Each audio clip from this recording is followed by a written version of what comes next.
Hi friend, welcome back to my channel. আশা কৰোঁ আপোনালোক সকলোৱে ভালে আছে। লগতে ময়ো ভালে আছোঁ। আজি আপোনালোক সকলোৰ কাৰণে মাটনৰ ৰেচিপি এটা আনিছোঁ। তে মাটনখিনি আমি ধুম। আপোনালোকেতো সকলোৱে জানে মটন বনাবলৈ। তো মই কেনেধৰণে বনাওঁ আপোনালোকক সেইটো আজি দেখাম ৰেচিপিৰ জৰিয়তে। আপোনালোক সকলোৱে ভিডিঅ'টো চাই থাকিব। এতিয়া মটনখিনি ভালদৰে ধুলোঁ। মই মটনৰ এই লিভাৰ খাই বৰ ভাল পাওঁ। মটনৰ লিভাৰ খাই বিৰাট ভাল পাওঁ আৰু আমাৰ ঘৰত তাৰমানে মাৰ দেউতাই তাৰমানে মাংস নাখায়, মই খাওঁ আৰু।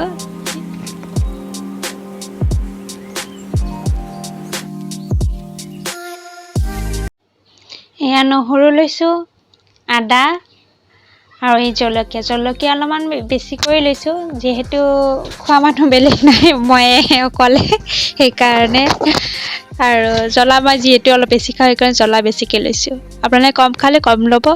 এয়া আলু কাটি লৈছোঁ 2টা আৰু পিঁয়াজ এটা ডাঙৰ কৰি এটা পিঁয়াজ কাটি লৈছোঁ। গোটা আদা, গোটা নহৰু। এই মাংসৰ লগত একেলগে এইখিনি আদা নহৰুখিনি দি দিম বইল কৰোঁতে, গোটা আদা আৰু নহৰু। এতিয়া আমি মাংসখিনি কুকাৰত দিম।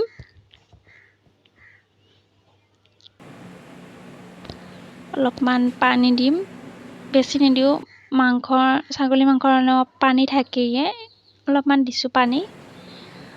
আৰু এতিয়া নহৰু, গোটা নহৰু আৰু আদাখিনি দিম। ধুনীয়া ফ্লেভাৰ আহে, ভাল লাগে। আপোনালোকেও দি কিনে খাই চাবচোন, ভাল পাব। এতিয়া আকৌ গেছত কুকাৰটো দিলোঁ।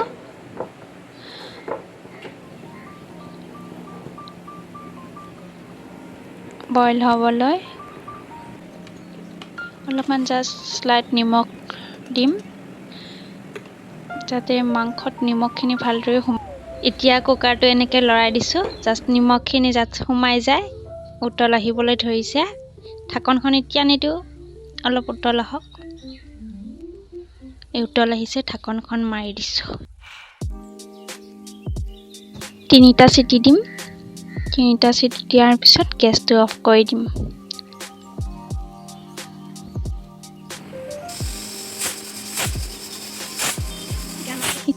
গেছটো অফ কৰি দিলোঁ। এতিয়া গেছটো অলপ কুকাৰটো ঠাণ্ডা হ'বলৈ দিছোঁ অলপ। জাষ্ট মাংসখিনি জাষ্ট বইল হৈ যায় ধুনীয়াকৈ। এতিয়া কুকাৰৰ ঢাকনখিনি খুলি দিছোঁ, চাওঁ মাংস সিজিলে নে নাই। কিবা হ'ল।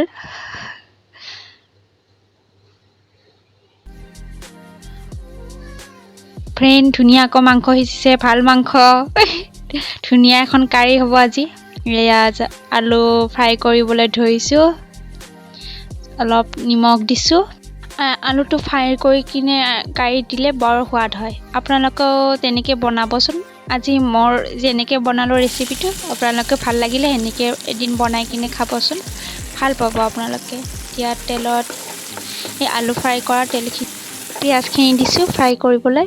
এয়া আমাৰ আলু ফ্ৰাই, আদা নহৰুৰ পেষ্ট। এতিয়া তেলত আদা নহৰুৰ পেষ্টখিনি দিয়া গ'ল। আদা নহৰুখিনি ভালদৰে ভাজিব লাগিব, যাতে আদাৰ স্মেল আৰু নহৰুৰ স্মেলটো যাতে নোহোৱা হয়। অলপমান নিমখ দি দিছোঁ। অলপমান তাৰপিছত ফ্ৰাই কৰি থাকিলে তাৰমানে পিঁয়াজখিনি ধুনীয়াকৈ সিজিছে। আৰু অলপমান হালধিও দিলোঁ লগতে। এয়া আমাৰ মছলা, জিৰা, ধনিয়া, এই মিট মছলা ইয়াতে এতিয়া মাংসত দিম। ইয়াতে দি দিলোঁ। এতিয়া ধুনীয়াকৈ লৰাই দিম। অলপমান মাটন ষ্টক দি দিছোঁ, জাষ্ট যাতে লাগি নধৰে আৰু। এই আদা নহৰু পেষ্টখিনি লৰালোঁ। এতিয়া মাংসখিনি দি দিলোঁ। মাংসখিনি 1-2 মিনিটমান ধুনীয়াকৈ ভাজি ল'ব লাগিব, তাৰপিছতে সোৱাদটো ধুনীয়া কৰি আহে। এয়া আমাৰ নহৰু, বইল কৰা নহৰুটো। এতিয়া অলপমান ভাজি ল'লে মাংসটো ধুনীয়া টেষ্ট আহে।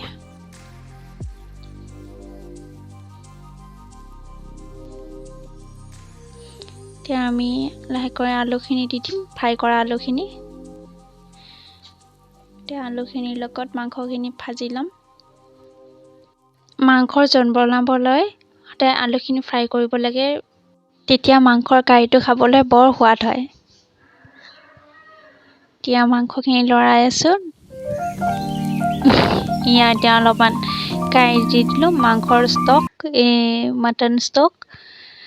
এতিয়া দি দিলোঁ যাতে তলাত লাগি নধৰে কেৰাহীৰ। অলপমান লৰাই দিছোঁ। অলপ অলপকৈ ষ্টক দি থাকিলে মাংসৰ টেষ্টটো বঢ়িয়া হয়। এতিয়া মাংসৰ ষ্টকখিনি দি দিলোঁ গোটেইখিনি। এতিয়া ধুনীয়াকৈ লৰাই আছোঁ যাতে আলুখিনি মই বইল কৰা নাছিলোঁ যিহেতু, সেইকাৰণে অলপমান পানী দিব লাগিব। সেইকাৰণে হাই ফ্লেম কৰি দিলোঁ। এতিয়া কাৰীখিনি হৈ আছে। মোৰ ৰেচিপিটো চাই আজি কেনেকুৱা লাগে আপোনালোকে জনাব কমেণ্টত, আৰু ভাল লাগিলে লাইকো কৰি দিবচোন এটা। আৰু আপোনালোকৰ কাৰণে সদায় মই নতুন নতুন ভিডিঅ', ভাল ভাল ভিডিঅ' বনাবলৈ চেষ্টা কৰি আছোঁ, যাতে আপোনালোকে চাই ভাল পায়। নতুন নতুন ভিডিঅ' চাবলৈ মোৰ চেনেলটো ছাবস্ক্ৰাইবো কৰি দিব। আমাৰ এতিয়া মাংসখিনি ধুনীয়াকৈ পানীখিনি শুকাই গ'ল। এতিয়া লৰাই আছোঁ।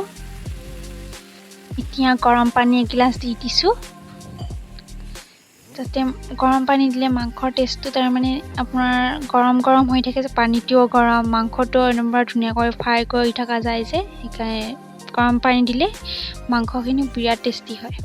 ঢাকনিখন দি 20 মিনিটৰ কাৰণে। এতিয়া চাওঁ মাংসৰ পৰিস্থিতিটো কেনেকুৱা হৈ আছে। মাংস হ'বই আৰু ৰেডি ফিনিচিং, আৰু আলুও সিজিছে ধুনীয়াকৈ। মাজতে এপিচ খায়ো চালোঁ বন্ধু-বান্ধৱীসকল, বঢ়িয়া হৈছে, ধুনীয়া টেষ্টি একদম। গৰম গৰম ভাতৰ লগত খাবলৈ বৰ ধুনীয়া হৈছে। এতিয়া আমাৰ মাংস প্ৰায় হৈছে, এতিয়া আপোনালোকক পৰিৱেশন কৰি দেখাম। এয়া আমাৰ মাংসখিনি বন্ধুসকল, বিৰাট টেষ্টি হৈছে খাবলৈ। গৰম গৰম ভাতৰ লগত আপোনালোকে বনাই কিনে খাই চাব আৰু মোক কমেণ্টত জনাব। লগতে ভিডিঅ'টোত লাইক আৰু ছাবস্ক্ৰাইব কৰি দিব, একদম নাপাহৰিব। আজিলৈ আহিছোঁ বাৰু, আকৌ এটা নতুন ভিডিঅ'ত লগ পোৱাৰ প্ৰতিশ্ৰুতিৰে। টেক কেয়াৰ, বাই বাই।